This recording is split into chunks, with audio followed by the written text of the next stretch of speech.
Hello friends, welcome to Hi-Inno channel. இன்னைக்கு நம்ம இந்த வீடியோவில் ரொம்ப எனர்ஜெட்டிக்கான ஹெல்த்தியான ஒரு ட்ரிங்க் தாங்க எப்படி செய்யுதுன்னு பார்க்க போகிறோம். அதாவது வேர்க்கடலை வச்சு தான் இந்த கஞ்சி ரெடி பண்ணியிருக்கேன். நார்மலாக நம்ம உளுந்தங்கஞ்சி, ராகி அந்த மாதிரி தான் நம்ம கஞ்சிலாம் வச்சிருக்கோம். இன்னைக்கு வந்துட்டு நான் வேர்க்கடலை வச்சு கொஞ்சம் டிஃப்ரெண்டான டேஸ்ட்டில் அதே சமயம் ஹெல்த்தியான இந்த ட்ரிங்க் எப்படி செய்யுது அப்படிங்கிறத உங்களோட ஷேர் பண்ணியிருக்கேன். இந்த வீடியோவை பார்க்கறதுக்கு முன்னாடி Hi-Inno சேனலில் ஃபர்ஸ்ட் டைம் பார்க்குறீங்க அப்படின்னா மறக்காம சப்ஸ்கிரைப் பண்ணிக்கோங்க. பக்கத்தில் இருக்கிற பெல் பட்டனில் ஆளுங்கிற ஆப்ஷனையும் கிளிக் பண்ணிக்கோங்க. சரி வாங்க ஃப்ரெண்ட்ஸ், இந்த வேர்க்கடலை கஞ்சி எப்படி செய்யறதுன்னு பார்க்கலாம். ரொம்ப ஹெல்த்தியான வேர்க்கடலை கஞ்சி வந்து செய்யறதுக்கு ரொம்ப கம்மியான இன்கிரீடியன்ட் தாங்க. அதாவது வேர்க்கடலை, இனிப்புக்கு வந்து வெல்லம், ஏலக்காய், இது மூணு பொருளை வச்சு சூப்பரான வேர்க்கடலை கஞ்சி எப்படி செய்யுதுன்னு பார்க்கலாம். ஒரு பேன் ஒன்று ஃபர்ஸ்ட் சூட் பண்ணிக்கிறேன். இதில் 100 கிராம் அளவுக்கு காஞ்ச வேர்க்கடலை எடுத்திருக்கேன். அதனால நான் வறுத்துக்க போறேன். ஆல்ரெடி உங்ககிட்ட நீங்க வறுத்து வச்சிருந்தீங்கனாலும் நீங்க அதையும் யூஸ் பண்ணிக்கலாம். அடுப்பை மீடியம்ல வச்சுட்டு கருக்கி போகாம நல்லா நான் வறுத்துக்க போறேன். இப்போ ஓரளவுக்கு நல்லா வறுபட்டுடுச்சு. நமக்கு வேர்க்கடலை வந்து வறுக்கும்போது பாத்தீங்கன்னா நல்லா வெடிக்கும். அந்த ஸ்டேஜ்ல நம்ம ஸ்டவ் ஆஃப் பண்ணிக்கலாம். இப்போ பாருங்க, அந்த தோல் வந்துட்டு தனியாக பிரிய ஆரம்பிச்சிச்சு, வெடிச்சு. இது கரெக்டான ஒரு ஸ்டேஜா இருக்கும். இப்போ இந்த ஸ்டேஜ்ல நம்ம ஸ்டவ் ஆஃப் பண்ணிட்டு வேர்க்கடலை நல்லா ஆற வச்சிடலாம். இப்போ நான் ஆற வச்சுட்டு அது தோல்லாம் க்ளீன் பண்ணி வேற ஒரு கப்ல எடுத்து வச்சிருக்கேன். இப்போ இதை தான் நம்ம கஞ்சி செய்ய போறோம். அதுக்கு ஃபர்ஸ்ட் நம்ம வேர்க்கடலை அரைச்சிக்கணும். ஒரு மிக்ஸி ஜார் ஒன்று எடுத்துட்டு அதுல நான் தோல் உரிச்சு எடுத்து வச்சிருந்த வேர்க்கடலையை சேர்த்துக்கிறேன். வாசனைக்கு வந்துட்டு 3 ஏலக்காய் இதை சேர்த்துட்டு ஃபர்ஸ்ட் நான் தண்ணி விடாம பவுடர் அரைச்சிக்க போறேங்க. அரைக்கும் போது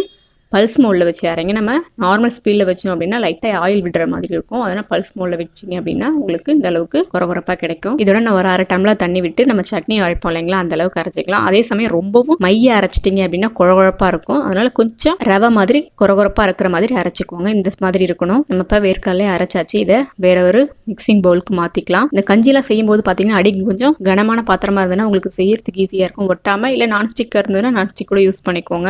இப்போ நான் அந்த மிக்ஸி ஜார்லேயே கொஞ்சம் தண்ணி விட்டு இதோட சேர்த்துக்க போறேன். இதோட கொஞ்சம் டேஸ்ட் இருக்கணும் அப்படிங்கிறதுக்காக நான் கொஞ்சமா ஒரு 50 ml அளவுக்கு பால் வந்துட்டு காய்ச்சின பால் தான் சேர்த்திருக்கேன். பால் சேர்க்கணுன்ற அவசியம் இல்லை. பால் சேர்க்கும் போது இன்னும் கொஞ்சம் டேஸ்ட் நல்லா இருக்கும் அப்படிங்கிறதுக்காக சேர்த்திருக்கேன். பால் சேர்த்துட்டு நல்லா மிக்ஸ் பண்ணிக்கிறேன். இப்போ இதுல 1/4 லிட்டர் அளவுக்கு தண்ணி விட்டுக்கோங்க, கரெக்டா இருக்கும். இது வந்துட்டு ஒரு 3 பேர் குடிக்கிற அளவுக்கு இந்த கஞ்சி ரெடி பண்ணலாங்க. நல்லா அந்த மாதிரி ஒயர் விஸ்க் வச்சு சின்ன சின்ன கட்டில எல்லாம் நல்லா மிக்ஸ் பண்ணிக்கிறேன். நம்ம வேர்க்கடலை வந்து இதுல வந்து குட் ஃபேட் தாங்க இருக்கு, நல்ல கொழுப்புன்னு சொல்லுவோம் இல்லையா, அதுதான் இருக்கு. அதோட புரோட்டீன் ரொம்ப அதிகமா இருக்கு. இதை நம்ம நார்மலா வேர்க்கடலை வந்துட்டு சுண்டல் செஞ்சு சாப்பிடுவோம், சட்னி வைப்போம்.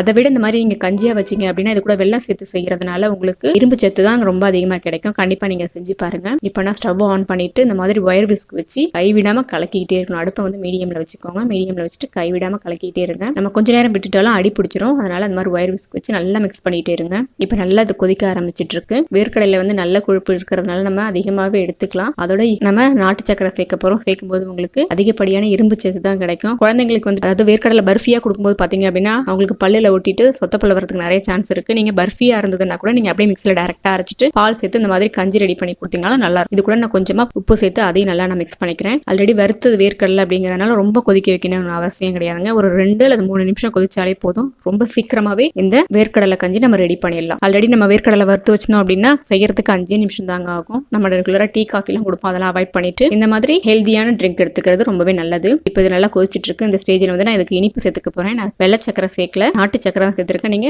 வெல்லம் இருந்தா வெல்லம் சேர்த்துக்கோங்க. கருப்பட்டி கிடைச்சது அப்படின்னா அதை கூட சேர்த்துக்கோங்க. இல்ல பனை வெல்லம், இந்த மாதிரி எது உங்ககிட்ட இருக்குமோ நீங்க அதை வந்துட்டு உங்களுக்கு இனிப்புக்கு தகுந்த மாதிரி டேஸ்ட் பண்ணி பார்த்துட்டு சேர்த்துக்கோங்க. நான் நாட்டு சக்கரை சேர்த்துட்டு நல்லா நான் மிக்ஸ் பண்ணிக்கிறேன். அது அந்த ஹீட்லேயே பார்த்தீங்கன்னா ஓரளவுக்கு நல்லாவே மெல்ட் ஆயிடும். இல்லை அப்படின்னா நீங்க ஸ்டவ் ஆன் பண்ணிட்டு கூட 1 நிமிஷம் கொதிக்க வச்சிங்களே அந்த சக்கரை நல்லா மெல்ட் ஆயிடும். அவ்வளவுதான் ஃப்ரெண்ட்ஸ், நம்மளோட சூப்பரான வேர்க்கடலை கஞ்சி ரெடி ஆயிடுச்சு. இதை கண்டிப்பா நீங்க வீட்டுல செஞ்சு பாருங்க. உங்க குழந்தைங்க இருந்து பெரியவங்க வரைக்கும் எல்லாருக்குமே நீங்க இதை கொடுக்கலாம். நம்ம டைரக்டா வேர்க்கடலை எடுக்கும்போது கொழுப்பு அப்படின்ட்டு நிறைய பேர் வந்து வேர்க்கடலை அவாய்ட் பண்ணுவோம். ஆனா நம்ம இனிப்பு சேர்த்து எடுத்துக்கும் பொழுது அது இரும்பு சத்து அதிகப்படியாக கிடைக்கும். இது குழந்தைங்களுக்கு வந்து ரொம்பவும் விரும்பி சாப்பிடுவாங்க. அவங்க அந்த வேர்க்கடலை செஞ்சதுங்கிற மாதிரி அந்த டேஸ்டே இருக்காது. இது வந்துட்டு ஆனா சூடா குடிக்க முடியாது. கொஞ்ச நேரம் ஆற வச்சுட்டு அதுக்கப்புறமா நீங்க சர்வ் பண்ணுங்க. கண்டிப்பா நீங்க இதை செஞ்சு பாருங்க. ரொம்ப சிம்பிளா ரொம்ப ஈஸியா ஒரு ஹெல்தியான ஒரு ட்ரிக் தான் எப்படி செய்யறது அப்படிங்கறத உங்களோட நான் ஷேர் பண்ணிருக்கேன். இந்த வேர்க்கடலை கஞ்சி வந்துட்டு நீங்களும் செஞ்சு பார்த்துட்டு எப்படி இருந்தது அப்படிங்கறத மறக்காம உங்களோட கமெண்ட்ஸ் எனக்கு கீழே கமெண்ட் பாக்ஸ்ல கமெண்ட் பண்ணுங்க. இந்த வீடியோ பிடிச்சிருந்தது அப்படின்னா லைக் பண்ணுங்க. உங்க ஃப்ரெண்டு ஃபேமிலிக்கெல்லாம் ஷேர் பண்ணுங்க. இன்னொரு சூப்பரான ஒரு ரெசிபியோட உங்களை நான் மீட் பண்றேன் ஃப்ரெண்ட்ஸ். தேங்க்யூ.